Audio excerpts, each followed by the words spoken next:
Pernahkah anda rasa seperti ada beban yang tidak nampak menghantui hidup anda? Bukan sekadar hutang wang, tetapi juga hutang perasaan yang tidak terungkap.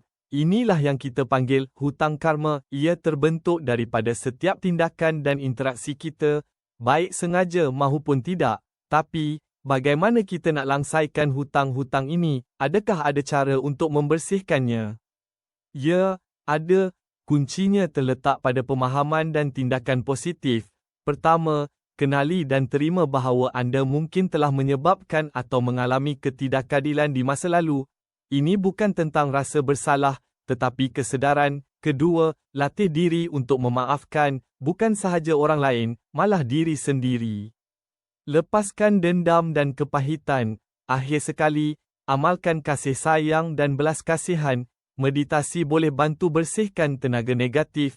Dengan panduan ini, anda akan membuka jalan untuk kehidupan yang lebih tenang, bahagia dan bebas.